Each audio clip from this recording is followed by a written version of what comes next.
English నేర్చుకోవడం అనర్గళంగా మాట్లాడడం మీ కల వెంటనే కాల్ చేసి క్లాసెస్కి రిజిస్టర్ అవ్వండి. నమస్తే రమ్మగారు. నమస్తే జయ. రమ్మగారు, మనము సముద్రపురాణి 2 భాగాలని చెప్పారు. ఒకటి చెప్పారు, రెండో భాగంలో ఉన్నాము. చెప్తాం. సముద్రపురాణి 3 టెస్టులు పెట్టింది రాజకుమారి.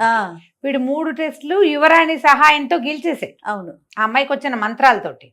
అయితే ఇప్పుడు ఏమైంది సమస్య, వేరే చోటకి పంపిస్తానని చెప్తోంది. నీకు మీ పెళ్లికి ఓకే, మా అక్కయ్య వనరాణి అక్కడికి వెళ్దు కానీ ఆవిడ పెళ్లి సంబారాలు ఇక్కడ ఏం ఉండవు, మన దగ్గర అన్నీ అక్కడ ఉంటాయి, అక్కడికి వెళ్ళి నువ్వు తీసుకొస్తే పెళ్లి చేస్తానని అనేసరికి ఈ అమ్మాయి కుర్రాడు ఉత్సాహపడుతున్నాడు వెళ్ళిపోవడానికి. యువరాణి మళ్ళీ వచ్చింది. ఏమిటి సంగతి అంటే, పెళ్లి చేస్తానంది, మన పెళ్లి ఒప్పుకుంది, నన్ను వెళ్ళి సామాన్లు తెమ్మంది. ఆ వనరాణి సామాన్యురాలు అనుకున్నావా, దీనికి 10 ఇంతలు చదివింది, దాని దగ్గర చాలా రిస్కులు ఉంటాయి, జాగ్రత్త అని చెప్పి ఏం చేసింది, 2 చాకులు, 2 గొడ్డళ్ళు, 2 రొట్టెలు ఇచ్చింది, ఒక ముఖమల దిండు, చిన్న దిండు. ఇవి ఇచ్చి, ఇవి ఎవరికి ఉపయోగపడతాయో వాళ్ళకి ఇచ్చేసి ఈ వస్తువులన్నీ. తర్వాత ఆ వనరాణి దగ్గరికి వెళ్ళాక అక్కడ పెద్ద పాము ఉంటుంది, ఈ దిండుని దాన్ని ఎత్తికింది పెట్టు, తర్వాత కూర్చో అంటుంది. బోల్డ్ కుర్చీలు ఉంటాయి, రంగురంగుల కుర్చీలు, ఎర్రది, ఆకుపచ్చది, పసుపచ్చది, ఇట్లా ఏ కుర్చీలో కూర్చున్నా కొంప మునిగిపోతుంది. రంగుల కుర్చీలు చూడగానే కూర్చోబుద్ధి అవుతుంది. పొరపాటును కూడా కూర్చోద్దు. ఎర్ర దాంట్లో కూర్చుంటే రక్తం కక్కుంటావు, నీలం దాంట్లో కూర్చుంటే నీళ్ళు వచ్చి ముంచేస్తాయి, పచ్చ దాంట్లో కూర్చుంటే మంటలు లేస్తాయి, ఇంకో దాంట్లో ఇంకొకటి, మొత్తం అన్ని కుర్చీలు ప్రమాదకరమే. ఒక మూలగా పాత నల్లటి కుర్చీ ఉంటుంది, పోయి అందులో కూర్చో, ఏమైనా పెడితే పొరపాటును కూడా తినద్దు అని చెప్పి సరేనన్నాడు. కుర్రాడు ఆ వనరాణి దగ్గరికి బయలుదేరాడు. అక్కడికి వెళ్ళేసరికి అలా వెళ్తూ ఉంటే ఎవరో 2 మనుషులు పెద్ద పెద్ద భారీ కాయలుగా ఉన్నారు, ఏదో కొయ్య చాకులు పట్టుకుని ఏదో చెక్కడం పని చేస్తున్నారు. వీరి దగ్గర 2 ఉక్కు చాకులు ఉన్నాయి, అమ్మాయి ఇచ్చింది కదా, ఆ చాకులతో పని చేస్తే పని ఎప్పటికవుతుంది, ఈ 2 తీసుకోండి అని చెరుకో చాకు ఇచ్చాడు. వాళ్ళు చాలా థ్యాంక్స్ చెప్పారు. ఎక్కడికి వెళ్తున్నావు అన్నారు. వనరాణి దగ్గరికి వెళ్తా అంటే వెళ్ళు అన్నారు.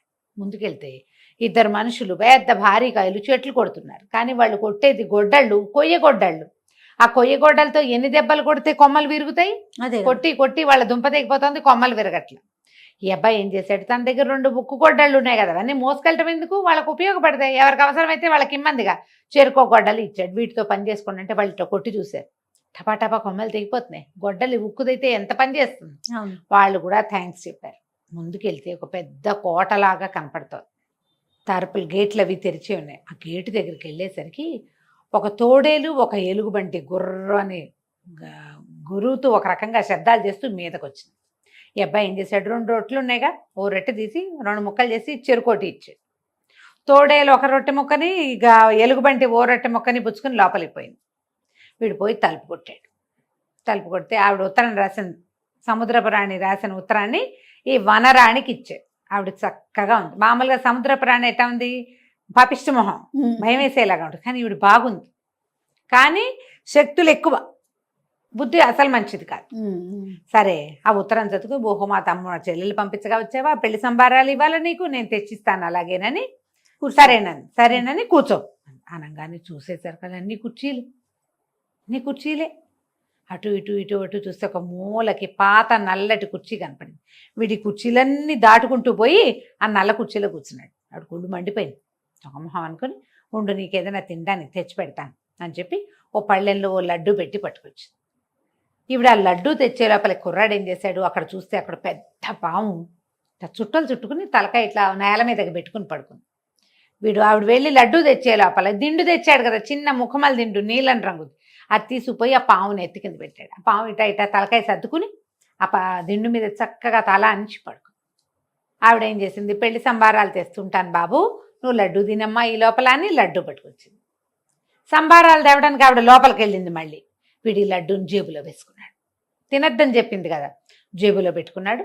ఆవిడ వచ్చి చూస్తే లడ్డు లేదు, అంటే వీడు తినేసాడనమాట. ఆవిడకి నవ్వొచ్చి ఇదిగో సంబారాలు అని ఆ సంచి పెద్ద ఇంత మూట కుర్రాడి చేతిలో పెట్టింది. కుర్రాడు ఆ మూట పుచ్చుకుని గుమ్మం దాటుతుంటే పాము చూసేవా, చూడు కుర్రాడు వెళ్తున్నాడు, చూడు అంది. పాము చూడదు పెట్టదు. అప్పుడు ఈ రాణి చూసింది, దాని తల కింద దిండుంటే చచ్చిన లేవదా పాము, అర్థమైంది. నేల మీద ఉంటే తలకాయ లేపేసేది. ఆల్రెడీ వీడేం చేశాడు, దిండు పెట్టేశాడు. ఆవిడ కొళ్ళు మండిపోయింది. ఓరిని వీడు తెలివిగా ఉన్నాడే అని అనుకుని వీడి తెలివితేటలు కావు ఇవన్నీ అనుకుంటూ తోడేలు ఎలుగుబంటి పట్టుకోండి వాడిని అని కేకలు పెట్టి తోడేలు ఎలుగుబంటి రెండు మళ్ళీ గురగరలాడుతూ మళ్ళీ దగ్గరకు వచ్చినాయి. ఈ అబ్బాయి దగ్గర ఇంకో రొట్టె ఉంది, మూట కింద పెట్టి జేబులోంచి రొట్టె తీసి చెరుకో ముక్క విరిచి ఇచ్చాడు. మళ్ళీ అవి రెండు పుచ్చుకుని చెరుకో మూలకి వెళ్ళి నుంచున్నాయి. అవి ఏమీ లేదు, తోడేలు ఏం చేయాలా, ఎలుగుబంటి ఏం చేయాల, కుర్రాడు అరుపులు వినిపించట్లా, తోడేలు ఎలుగుబంటి గురగురలు లేవు, అంటే అవి ఎంగేజ్ అయిపోయినాయి అనమాట. ఈవిడ ఇంకేం చేయాలో తెలియలే, ముందుకెళ్ళిపోతున్నాడు వీడు. వెళ్తుంటే గట్టి గట్టిగా గొడ్డళ్ళు గొడ్డళ్ళు ఎక్కడన్నారా, వీడిని పట్టుకోండి కొట్టండి అని కేకలు పెట్టింది. వాళ్ళిద్దరూ తొంగి చూశారు, చెట్ల మీద నుంచి చూసేసరి కల్లా ఏముంది, కుర్రాడు నడిచెళ్తున్నాడు. ఇందాక తమకి మంచి గొడ్డళ్ళు ఇచ్చిన కుర్రాడు, వాడిని మేమెందుకు పట్టుకుంటాం మాకెందుకు అని మాట్లాడకుండా ఊరుకున్నారు. ఇంకా ముందుకు వచ్చాడు, ఎక్కడ చెక్కడం పని వాళ్ళు ఉన్నారా, చెక్కడం ఎక్కడన్నారా, వాడిని పట్టుకుంటారా అని కేకలు పెట్టి ఏమీ లేదు. ఈ లోపల ఆ కుర్రాడు బయటకు వచ్చాక చూసుకున్నాడు, ఆ జేబులో ఉన్న లడ్డు కొంచెం పెద్దదవుతోంది. ఏమిట్రా ఇది పెరిగినట్టుందని తీసి ఇట్లా బయట పెట్టేసరికల్లా అది చూస్తుండగానే వెలక్కాయంత అయ్యి తర్వాత గుమ్మడికాయంత అయ్యి ఢామని బేలింది.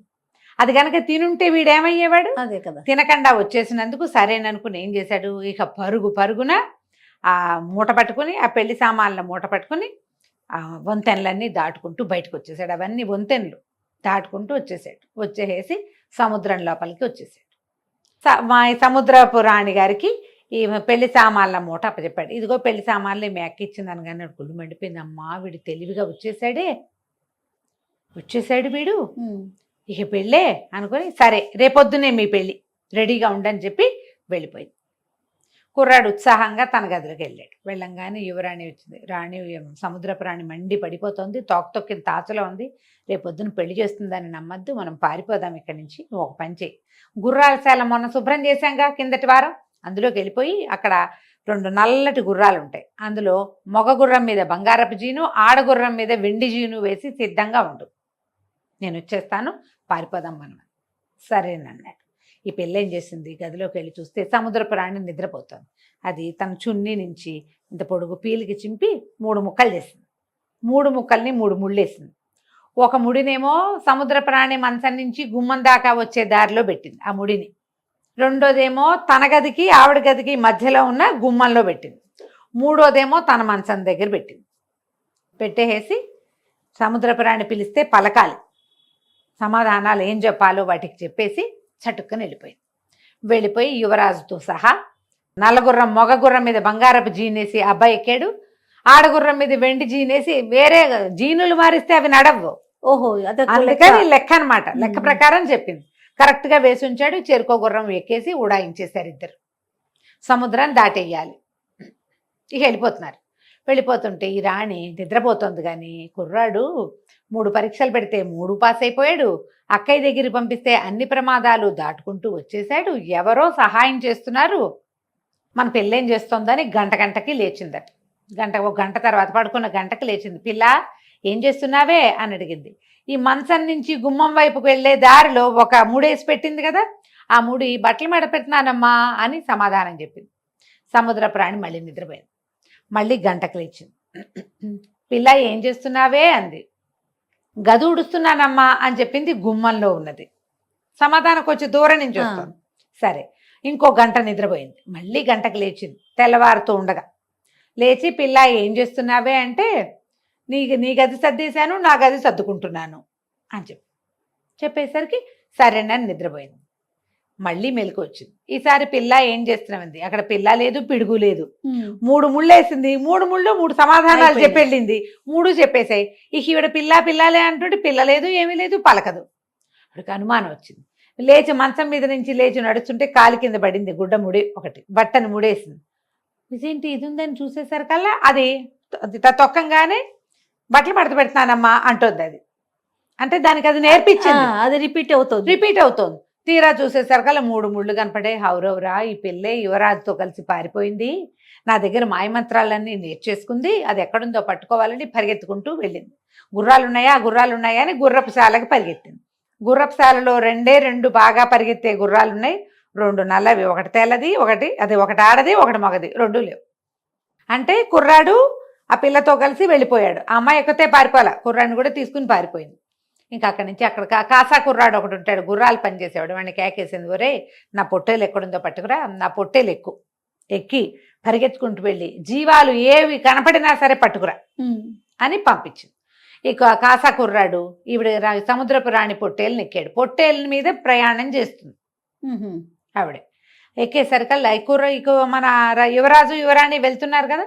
ముందుకెళ్తుంటే అబ్బాయి అన్నాడు, ఏంటి ఏదో తుఫాన్ వస్తున్న శబ్దం వస్తుంది, పెద్ద అల వస్తుంది, తుఫాన్ శబ్దం వస్తుంది. అంటే ఈ అమ్మాయింది, కాదు ఇది సముద్రపు రాణి ఎక్కే పొట్టేలు శబ్దం, నువ్వు కామ్గా ఉండు అని చెప్పేసి ఏం చేసింది, తాము ఎక్కిన గుర్రాలు రెండింటిని 2 పొదలుగా మార్చి తన్ని రాకుమారిని 2 చిట్టెలుకలుగా మార్చి ఆ పొద చుట్టూతా తిరగటం మొదలుపెట్టింది.